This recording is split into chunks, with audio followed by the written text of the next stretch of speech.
Mm-hmm. Go.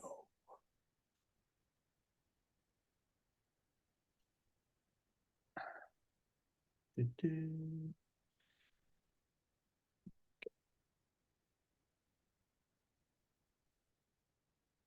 All good. Yeah, all good. Just get this one fired up. And I want to make sure it goes in the group, not on my timeline.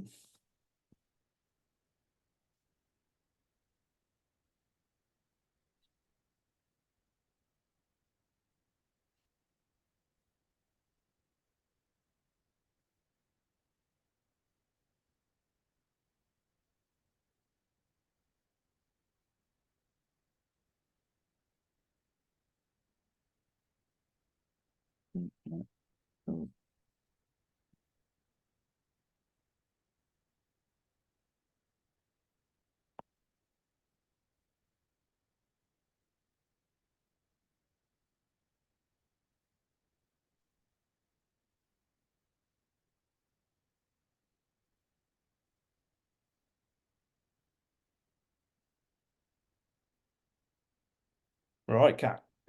I think we are good to go. Right, Cat. I think.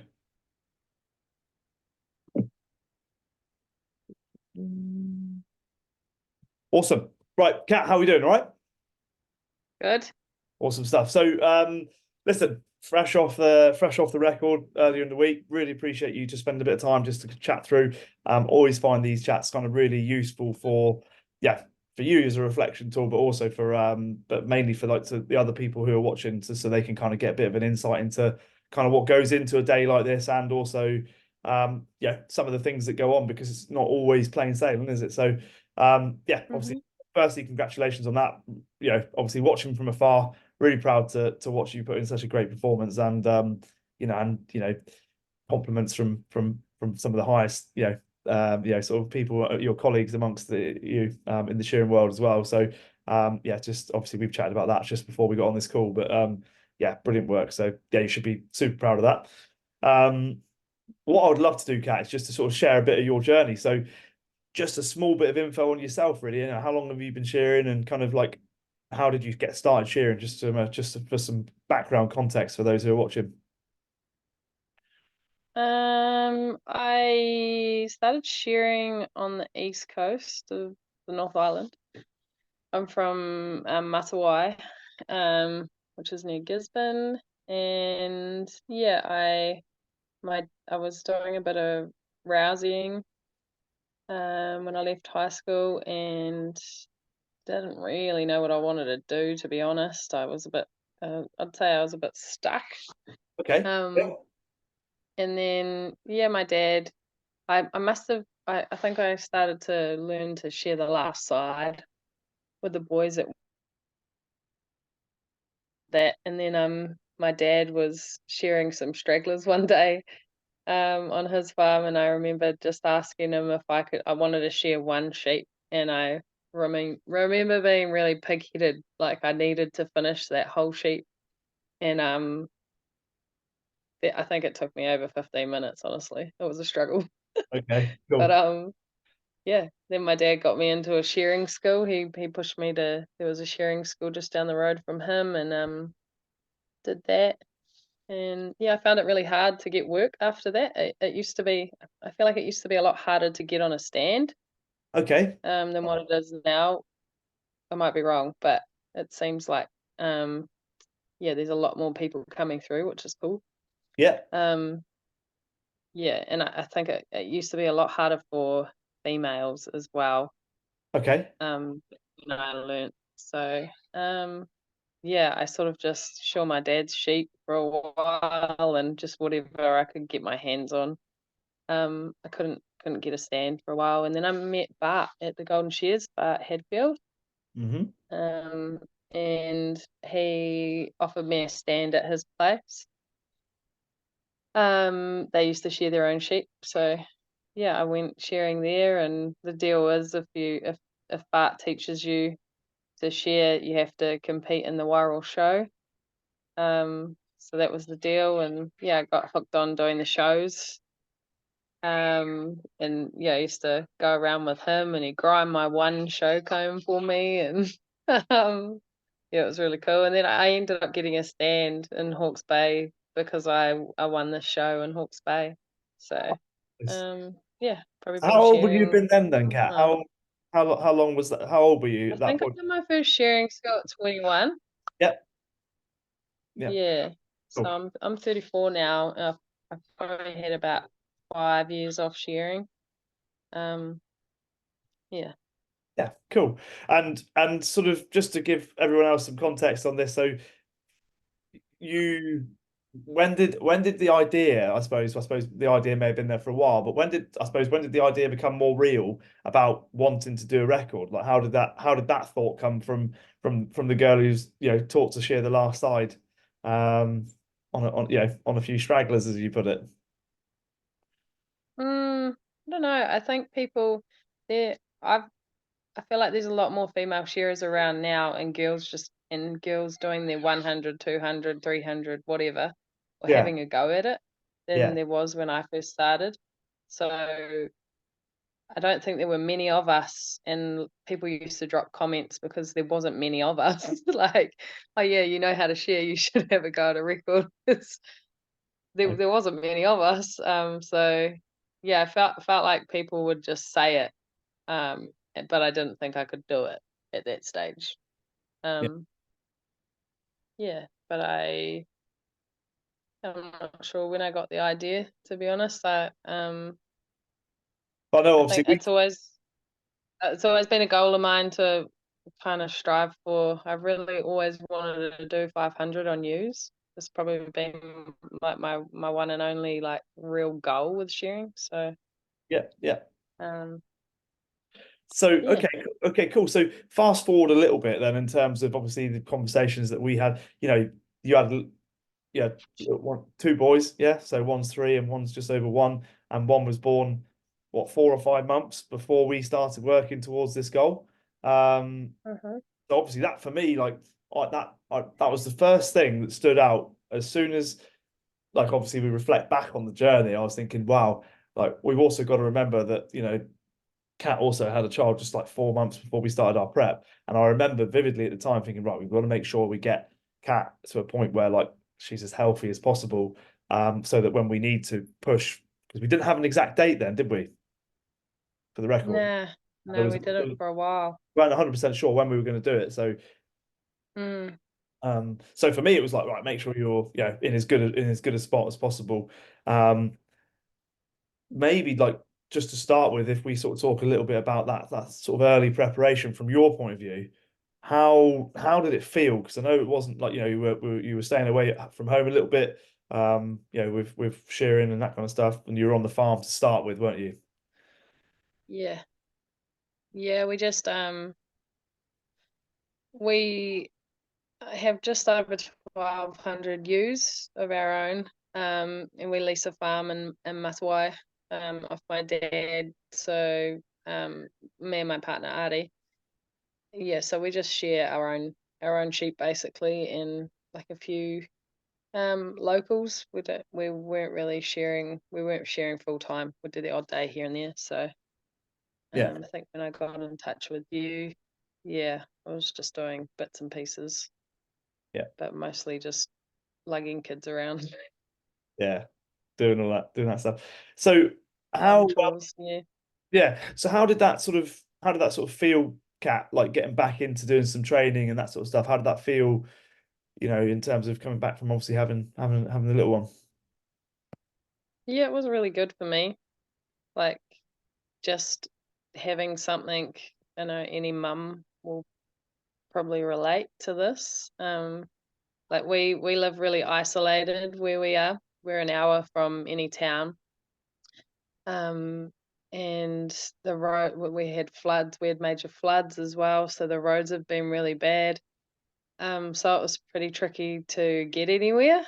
Um, yeah, but we live isolated anyway, so just having something other than like just outside of the kids and cooking tea and feeding dogs and just the norm, was really good. So Just something to do for me. yeah, so shearing record or not, basically just having a bit of time for yourself, and having Yeah, somebody from outside giving you a bit of direction rather than you leading everybody else. direction. Yeah, Yeah, sounds yeah. yeah. It was just Well, like an hour a day, and I just go up to. We just did it at home for a start, or when I was on the farm, and I got some weights and stuff and mucked around and just set up in the wool shed. So yeah, yeah. No, I remember those because I remember you sending them through on WhatsApp, like the different sort of like setup that you had. So I remember seeing it says it was good. Cool. So like in terms of obviously moving through the progression, like it wasn't all plain sailing, was it? Like it wasn't like just a nice linear process from getting started on the training. I think we talked about your wrists, getting back in shearing definitely hurt quite a bit, didn't they, for a while? yeah, um, we just always say as shearers that our wrists blow, and I don't know what the technical term of that is, but um, I think when you're doing this all the time, um, there's yeah, your wrist like blows up. Yeah, And it's like a weird injury to have because like you feel fine physically, kind of, like you don't. It's not like a really painful thing to happen, but you just sort of lose all strength in your yeah, wrist, yeah, and it's more mentally niggly than anything because you've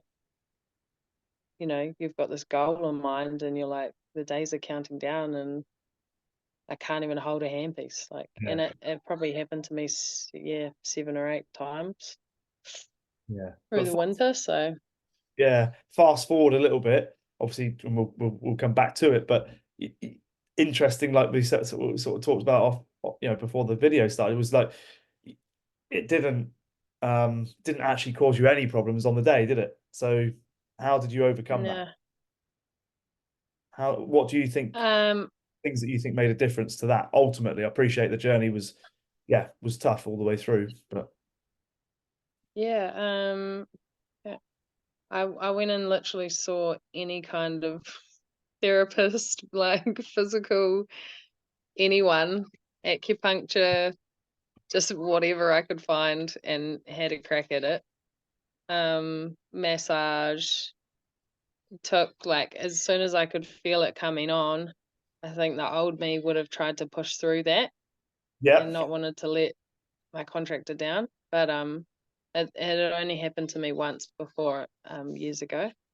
But I knew that like I was just going to make it worse, and we had this bigger goal in mind. So as soon as I could feel it, I had to pull up, and my contractor was like keeping an eye on me, Mark Barraclough. So he was really careful with that and so good at managing that with me. And then like I might have a couple of days off and it would come down, and then he might send me he wouldn't even send me out for a half a day work. He'd say, look at the work line. If there's a shed close to where you are, go yeah, and jump on someone's stand for a quarter of an hour and just have a go and see how it goes. And so we just started off really small like that, and then slowly built up to half days, or yeah, and if I could feel it again, then we'd go up a bit, and then yeah, it was just so slow, yeah, yeah.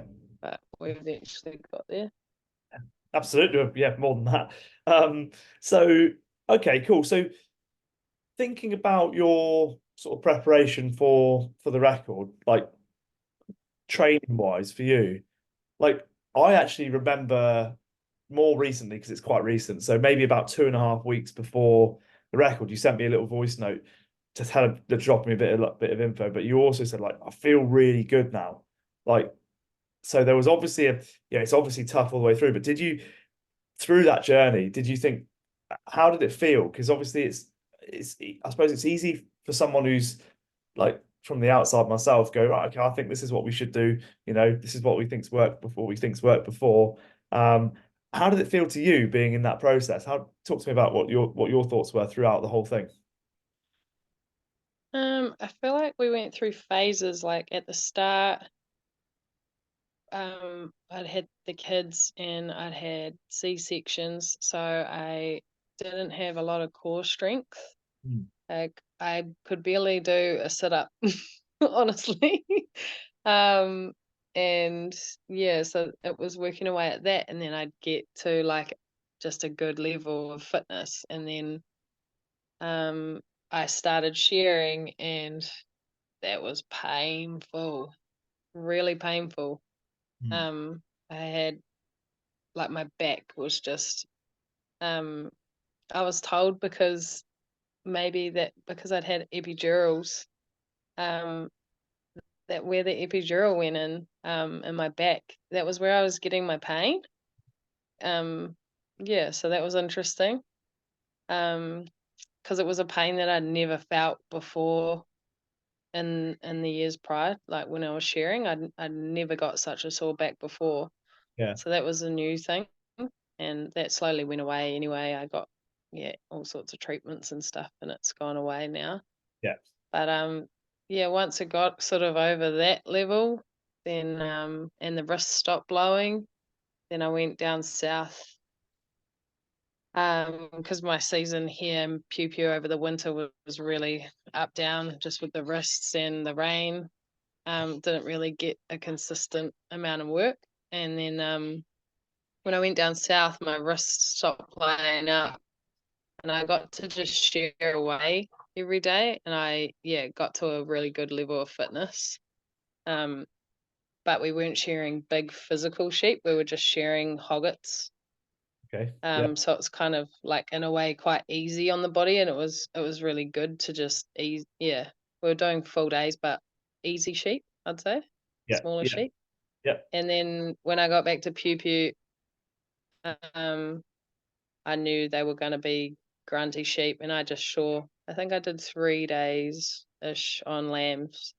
So I've just been sharing like some quite big ewes and physical.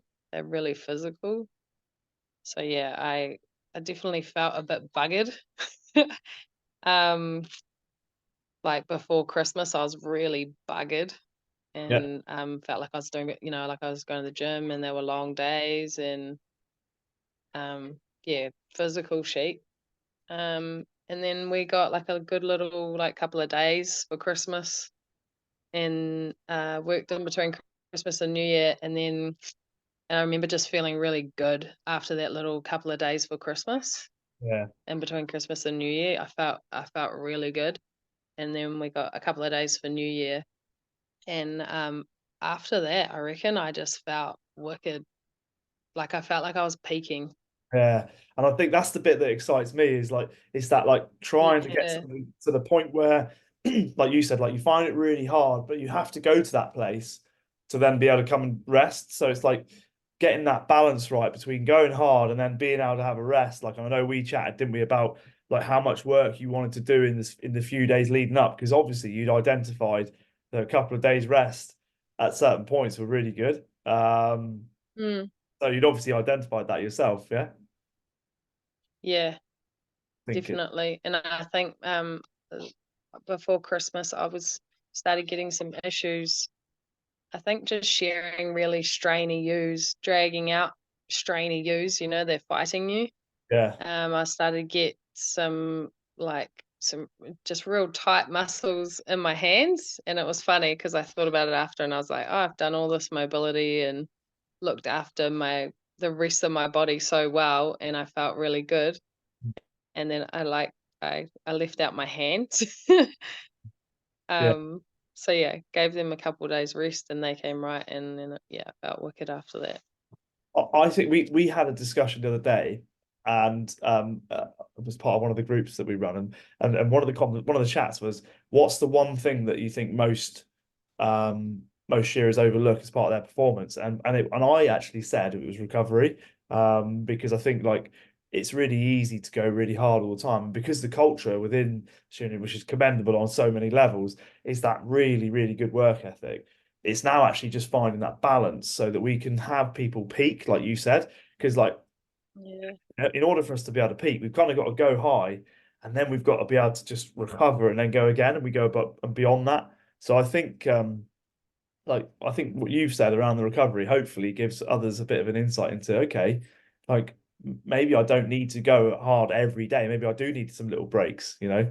For some people that might Mm, be that for some people on a weekly basis that might be 1 day a week. For others, it might be actually just how am I, managing my recovery on a daily basis? Am I doing my mobility like you mentioned? Am I doing some stretches? Am I drinking plenty of water? Am I sleeping? All those little things. mm. Um, so yeah, I think it's an interesting journey that you definitely have sort of almost found for yourself, really, this couple Yeah, of days. it's been really cool. This whole experience has been really cool, and I've learnt so much, What like would you in every different way. Yeah. Okay, so if you had to pick like a couple of things that you think you've learned that would be really useful for you moving forwards, what would it be? um, yeah, like you say, the recovery. I've had some really hard days here, which is like what you want, on some big U's, and it's hot, and you're sweating a lot, and like I learnt a lot about hydration. Hmm. I never used to even take electrolytes. Like 5 years ago, I'd never even take electrolytes on a day sharing, and yeah, that Yeah, like amazes me because now I take them. And I'm like, what was I thinking? But I yeah. just didn't know, and there's a lot of people that don't know um, anything about it. So um, yeah, that, and I learned a lot. Like after I had my kids and through my pregnancies, I had a lot of trouble sleeping. Okay. So I knew that I knew it was an issue, and I don't know how I was running on what little sleep I was getting before. Um, but I was, but not very well. And yeah, I just really tried to learn about breathing exercises, and I would just have like this all of the things that I would do before I go to bed to make sure I had a really good sleep. And I still do that now. I'm so thankful I learned how to do that I love that. Yeah. because I could sleep really well. It wasn't until the night before the record that I was just so excited. I was really excited, and I couldn't sleep very well that night.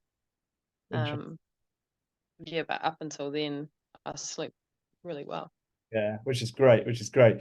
Yeah, which like the some adrenaline. people were surprised by. So yeah, Good. So, like, because I think, it's obviously so important these days, it's so important, like the outcome is important to you. But the process, like, and all the little things that you learn along the way, they're the things that will obviously, you'll be able to take forwards and, share with others as well. So I think like that. yeah, Interesting that comment around electrolytes, because I think I remember like one of the first little chats we had straight after the record was, I think I obviously asked you how you felt, and you said, "Oh, I didn't get cramp all day." So obviously that little strategy worked well for you. yeah, Just yeah. like, I was amazed. I someone said to me, like, your face isn't even swollen. I was like people had told me these horror stories about like the pain and everything of doing these records, and I was waiting for it. I was expecting it. Yeah. But I like physically I felt so good. I felt like it was just all a real mental game. yeah, yeah. Do Yeah. you think it's really interesting, isn't it? That sort of like interplay between the mental side of it and the physical side. So if you're physically feeling really good, do you think that has a massive impact mentally, and vice versa? Because if you're stood there, Yep. yeah, I mean, if you're stood there feeling really good, can't be a bad thing in your head, can it? Yeah. Like you say, thinking like, well, I'm not getting cramp and my face isn't swelling up, and I feel consistent in everything else I'm doing. Um, Yeah. Yeah. God, I remember going up at lunchtime, and Daniel Langlands asked me how I was feeling each break, and I was like I feel really good yeah, at lunchtime. I was so surprised yeah, because it yeah, was a really hot day as well in that wool shed. It yeah, was forecast to be, I think it was forecast to be 31 that day, but it was way hotter in that shed. There were yeah, so many people, and the sheep yeah. and everything. Did very Yeah. well. Yeah, very well. And obviously just on the sheep, it's been well documented and commented that they look particularly angry, and if only you had a few calmer sheep, it would have been a bit easier for you. So how did you, I mean, that's actually something, one of the questions actually from Marie, um who obviously, sort of, set the first record, shall we say, around this. Like she's actually said, that she acknowledges obviously, and she knows firsthand that you records are going to be very physical. But did you know how much stronger and mentally resilient you'd have to be for the sheep being angry all day? Had you dialed in some training specifically? I mean, I think you've mentioned that you did shear some of those sheep leading up to it. Yeah. So did you specifically prepare for those sheep to be like that, or did you not? Um, I think Mark Barracliff's given me the best prep.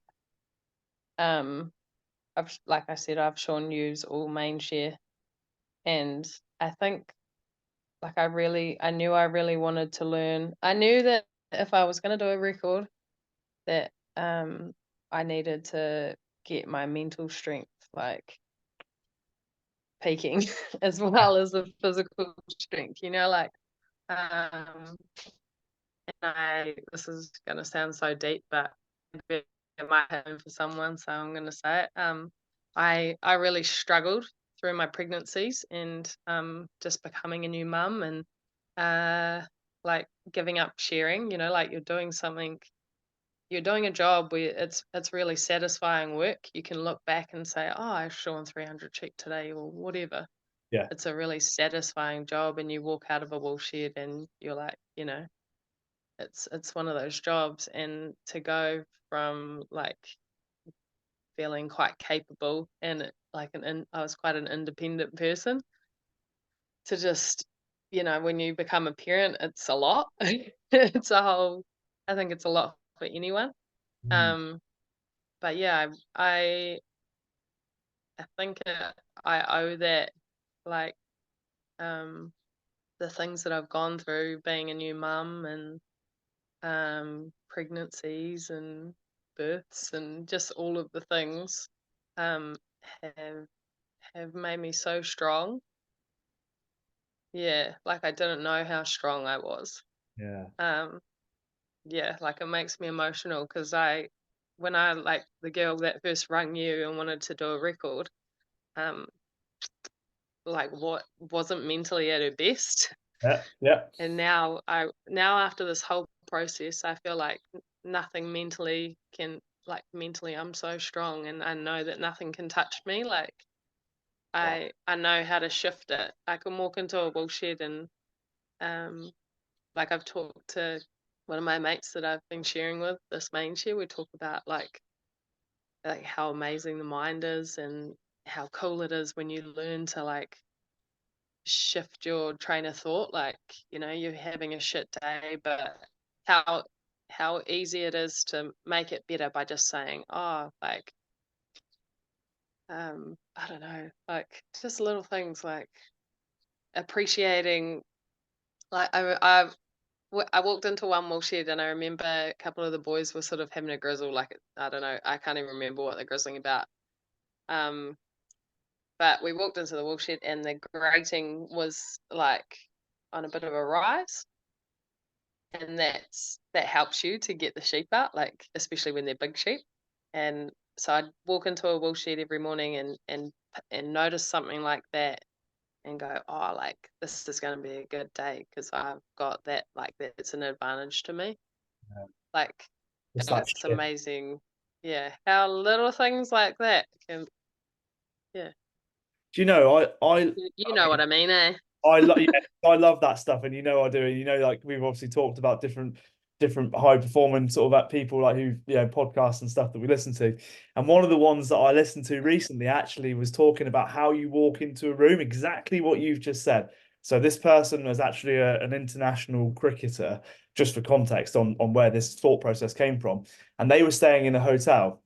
And even though the team weren't playing that well, what he would do at the start of each day is he'd come in and make a comment about how good something was.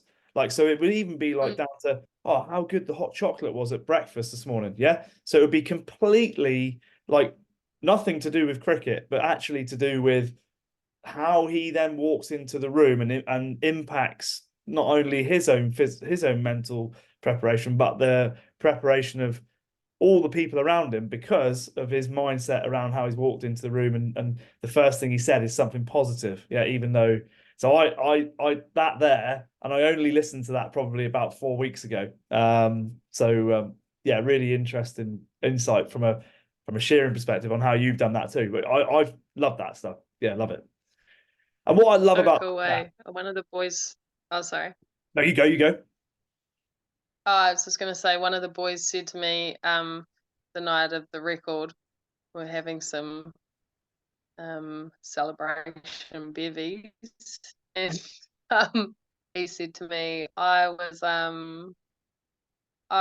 really enjoyed working with you this season, Kat. Um, I he said he was getting a little bit stale on sharing and not Yeah, enjoying it as much as he used to, yeah, and he's one of the boys that I've sat with like after work when they're having a beer or whatever, and obviously I'm not, so we're just sitting there packing up or whatever, and I've been telling him like some things that I've been learning or breathing exercises or just random things, and yeah, it was really cool to hear that. yeah. And do you know what's lovely about that is like obviously you've come out the other side of this this particular phase, this journey, this whatever you want to call it of your life, and you've taken so much from it that you now feel like almost dare I say it, almost invincible because you kind of feel like right, Yeah. whatever, what's next, what can I do?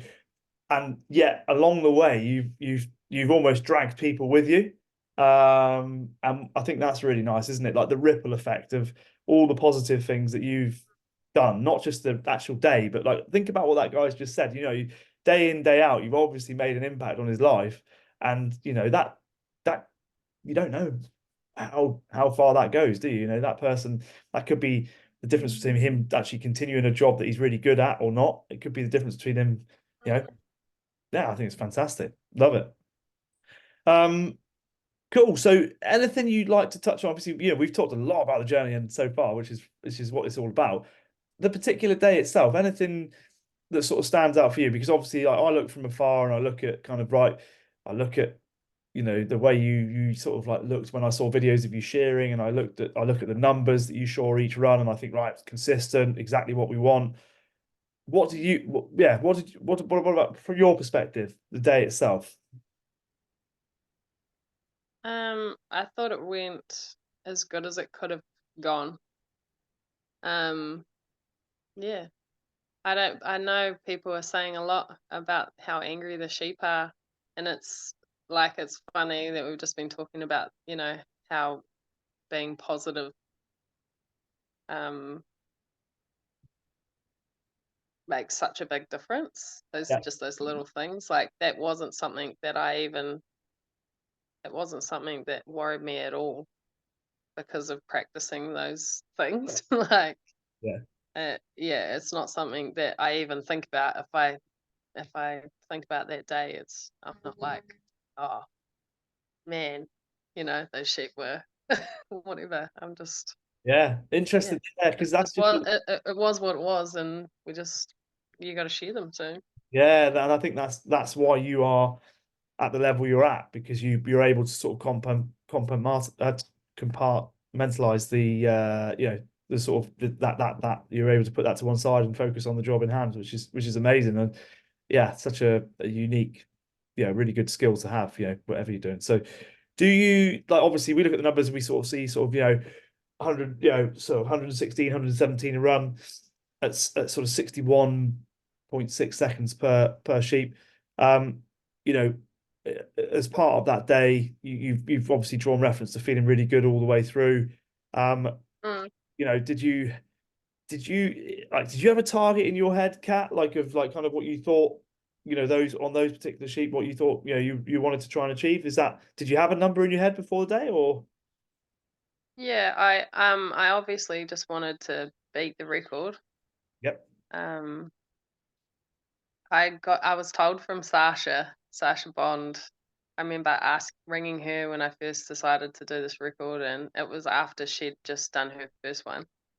Um, and I said to her, like, how do you pick your goal? Like, how do you I don't know, how do you pluck a number out and say, oh yeah, I want to go for that? Like, at that time I didn't have a lot of confidence in myself. So that was my big thing, was like, how am I gonna pick a target? Um, that's like pushing myself, but it's gonna be achievable. Mm. Um, yeah. So I she told me that she was told to have three numbers. So obviously the first one is just one over the tally, Yeah. and we've beat the tally, and that you know that's and you have to imagine, like, what if everything went as bad as it could go? What if every aspect of that record, the sheep went off or whatever, you know um I don't know. I don't know. All of the things could go Yeah. wrong, Anything that and you could were be. just scraping the barrel to get that one over. Yeah. Um, so that was your first tally, and then yeah, she said, and then I had one, and then I had two, and she nailed her third goal, Mm. her biggest goal. So I've always kept that in my head.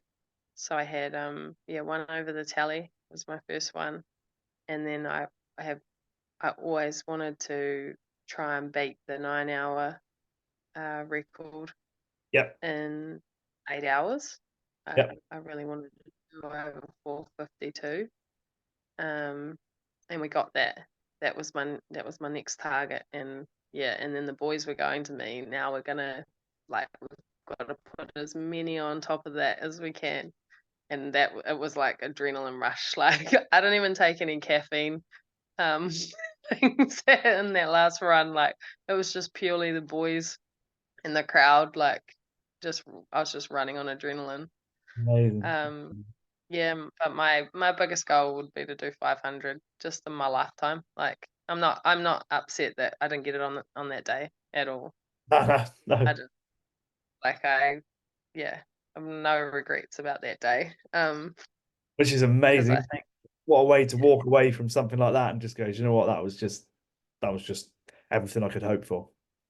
yeah, I've Uh, just been telling myself, like, this is going to be the best day of sharing of my life. Like, if I had a hard day at work, or I was sharing kicky use through main share or whatever, just like, or, I had my trouble with my wrists or whatever, I've just been like telling myself, like, it's going to be so good to get my hands on those sheep, and they're going to be the best sheep I've ever shorn.